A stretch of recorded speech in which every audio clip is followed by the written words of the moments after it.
Assalamualaikum warahmatullahi wabarakatuh. Di sini ada definisi concurrent development model. Concurrent development model adalah pendekatan proses perangkat lunak di mana aktivitas-aktivitas utama pengembangan seperti komunikasi, perencanaan, pemodelan, konstruksi atau pengkodean, dan deployment atau penerapan dapat berlangsung secara bersamaan dan saling mempengaruhi. Model ini memandang proses sebagai jaringan aktivitas yang berstatus dan dapat berpindah status berdasarkan kejadian atau perubahan kebutuhan sehingga memungkinkan literasi dan overlap antar tahap. Jadi, concurrent development model ini adalah model pengembangan perangkat lunak di mana beberapa tahap seperti perencanaan, desain, pengkodean, dan pengujian dilakukan secara bersamaan dan saling mempengaruhi. Kita lanjut, di sini ada karakteristik concurrent development model. Ada aktivitas paralel berbasis status aktivitas, literasi dan umpan balik berkelanjutan, dan di sini ada koordinasi tinggi. Karakteristik ini, model ini memiliki aktivitas paralel berbasis status aktivitas, mendukung literasi dan umpan balik berkelanjutan, serta membutuhkan koordinasi tim yang tinggi.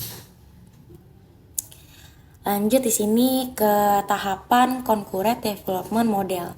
Tahapan concurrent development model mencangkupi komunikasi untuk memastikan kebutuhan pengguna jelas, perencanaan yang dapat berubah mengikuti perkembangan proyek, pemodelan yang terus diperbarui sesuai kebutuhan, konstruksi yang dilakukan paralel dengan integrasi, serta penguji modul dan penyebaran yang dilakukan bertahap sambil menerima umpan balik pengguna. Jadi, tahapnya itu meliputi komunikasi, perencanaan, pemodelan, konstruksi, dan penyebaran yang dapat berjalan bersamaan sesuai kebutuhan proyek. Di sini kita lanjut ke kelebihan dan kekurangan concurrent development model.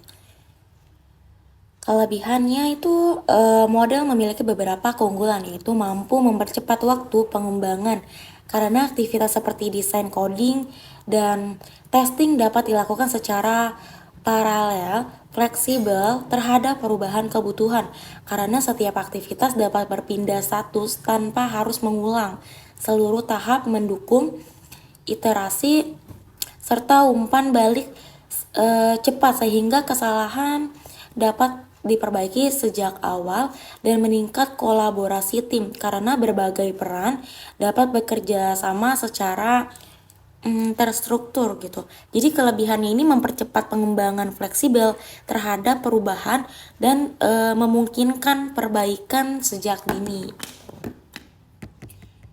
Sini kita lanjut untuk kekurangannya. Kekurangannya itu memiliki kelemahan berupa manajemen proyek yang lebih kompleks karena banyak aktivitas berjalan paralel serta kebutuhan koordinasi dan komunikasi yang tinggi agar tidak terjadi miskomunikasi antar tim. Model ini kurang cocok untuk tim yang belum berpengalaman karena aktivitas paralel dapat menimbulkan konflik desain dan kesalahan implementasi.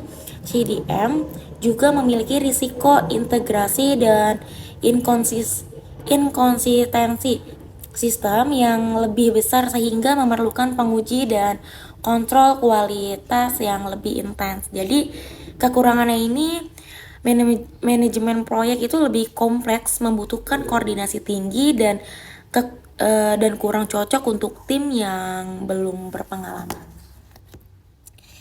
Sekian dari saya. Wassalamualaikum warahmatullahi wabarakatuh.